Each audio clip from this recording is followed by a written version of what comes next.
এটা অন্য কোনো ফুল।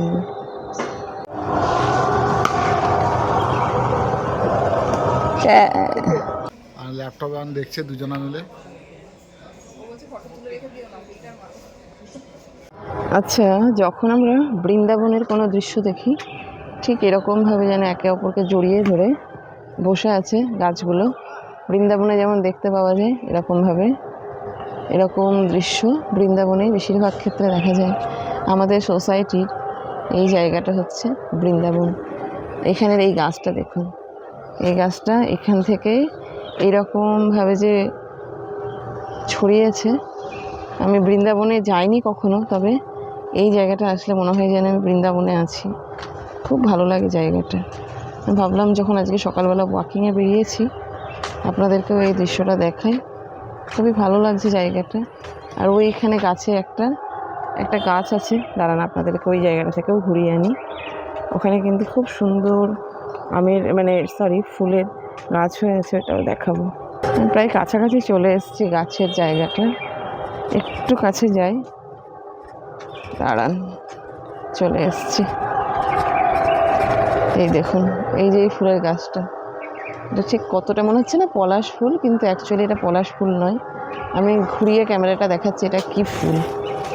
তো দেখুন, এটা হচ্ছে একটা অন্য কোনো ফুল, যেটা পলাশ ফুলের মতোই দেখতে অনেকটা, কিন্তু পলাশ ফুল নয়। খুবই অপূর্ব ফুলটা, একটু কাছ থেকে গিয়ে দেখাই, দাঁড়ান। এই দেখুন, এটা অন্য কোনো ফুল, এটা কিন্তু পলাশ নয়, অন্য কোনো কিছু, তবে দেখতে অত্যন্ত সুন্দর, একদম পলাশ ফুলের মতোই।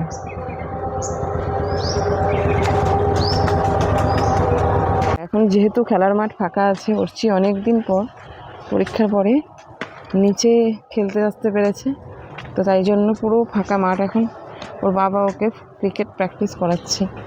আমাদের ফ্ল্যাট সামনেই, কিন্তু এখানে ও ক্রিকেট প্র্যাকটিস করছে, খেলছে। বল নিয়ে আসছিল ফিল্ডিং প্র্যাকটিস করবে বলে, আমি বললাম ব্যাটটা নিয়ে আয়, তাহলে খেলা প্র্যাকটিস হয়ে যাবে। খেলতে পারছিস ফুলটস? আমি কোথায় বসবো গো, যেখানে বসলে আমার লাগবে না বল? লেগে যাবে? এ এ এ ভালো মেরেছে। এবার না নিচে পড়ে যায়। হ্যাঁ, ভালো পারছিস? আর একটু পড়ে যেতে হতো, উল্টে পড়ে যায় না, পড়ে যেতে হতো।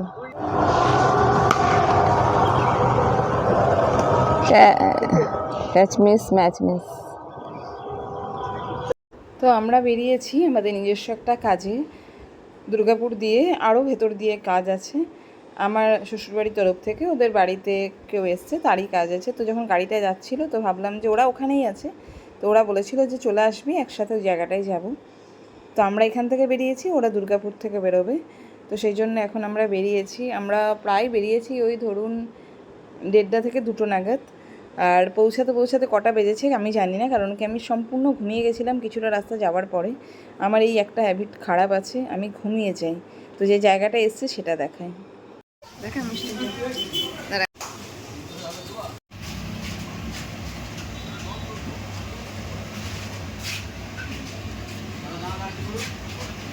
আরেকটা গিয়ে বল কিনবি।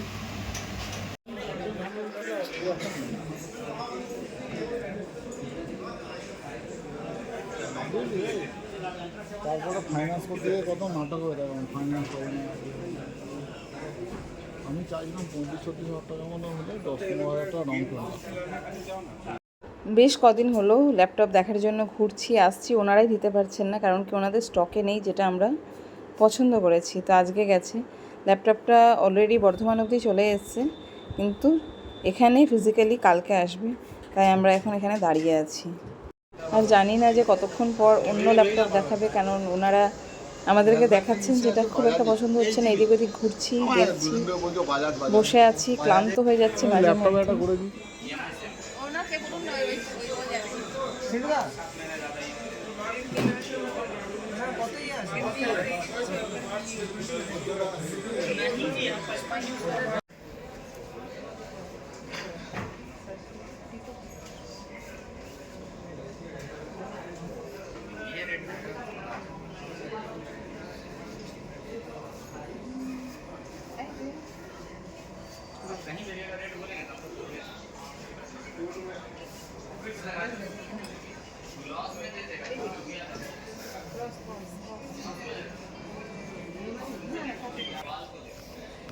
বিশাল মানে ইয়ে সম্পর্কে বোঝে, আর ল্যাপটপে আন দেখছে দুজনা মিলে।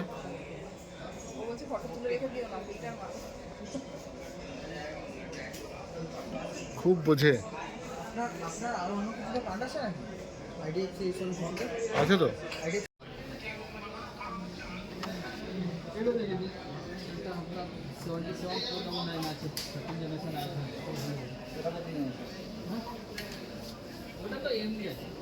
এটা কোনো পুরোনো হয়ে গেল।